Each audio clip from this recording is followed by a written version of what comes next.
Kocha wa wekundu wa Msimbazi Simba amezungumza mengi na ametukumbusha pengine baadhi ya moment ambazo amepitia tangu atue katika klabu ya wekundu wa Msimbazi Simba. Ameelezea muda wa pre-season ambao aliutumia kule, ameelezea jinsi ambavyo uongozi ulivyoweza kukubali ombi lake na hitaji watu wa namna gani katika benchi langu la ufundi, akielezea na akionekana kuvutiwa sana na mashabiki wa Simba kwa kile ambacho wanakifanya, unaona, dhidi ya timu yao. Na hata jana pale South Africa anashangaa kuona kuona Simba mashabiki ni wengi pengine kuliko hata Stellenbosch. Unaona, shabiki wa Simba ukimfuatilia katika social media, namba 1 ameifollow National Ahli, namba 2 ni Simba. Unaona, kwa hivi ni vitu ambavyo yeye amekuwa impressed zaidi kuona kwamba pengine hiki kinawafanya wafike hapa walipo. Ukimsikiliza kwenye ambacho amezungumza, unaweza ukapata picha ya nini ambacho kilikuwa kinaendelea. Na tulikuwa tunajiuliza sana kwamba Simba wanasajili wachezaji wengi sana na kocha anakuja mpya, ni nini ambacho wanaweza kaenda kukifanya kwenye msimu mpya.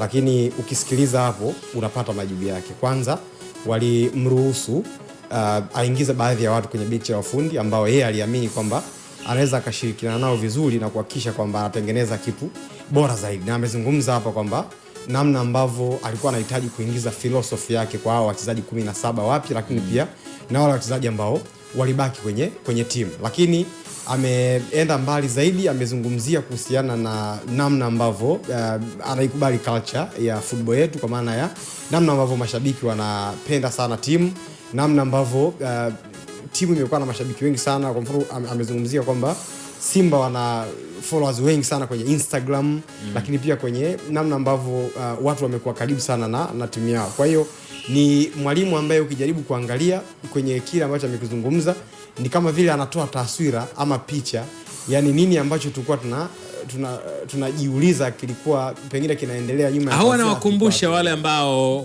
wanaweza wakawa wamesahau, sababu binadamu sisi tumeumbiwa kusahau bwana. Yeah, of course.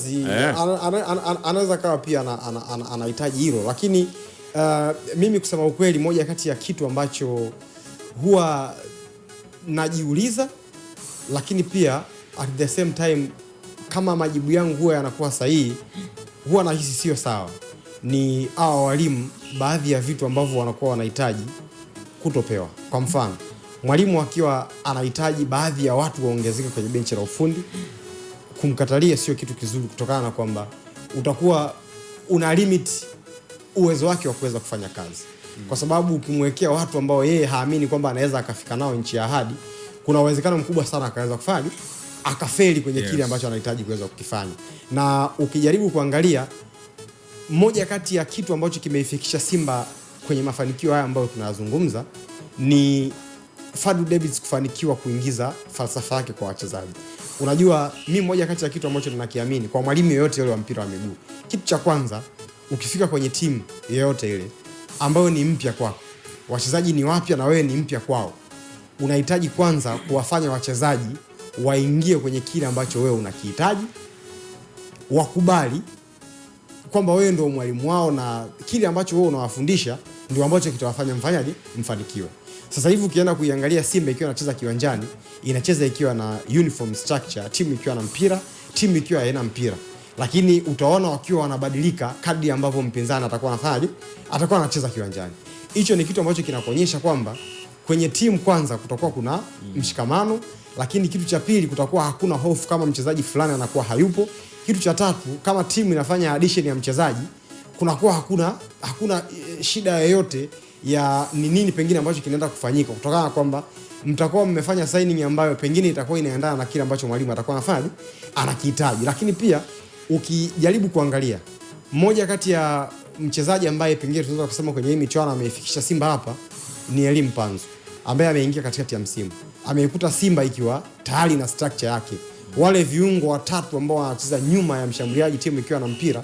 Mpanzu mazoezini alikuwa anaona wanachezaji, kwa hiyo it's easy. Hata kama alitoka huko Kongo, labda alikuwa anacheza kama winga wa pembeni zaidi kuliko kuingia ndani, it's easy kuingia kutokana kwamba nusu ya msimu mzima alitrain na timu, lakini timu ilikuwa na train kwenye namna ambayo ilikuwa ni moja na ni uniform. Kila mchezo inapoenda kucheza inacheza hivyo hivyo. Kwa hiyo ukimsikiliza kwenye namna ambavyo amezungumza kwamba kuingiza structure kwa wachezaji hao ambao walikuwa wapya na kwa muda mrefu ni kitu ambacho kimesaidia.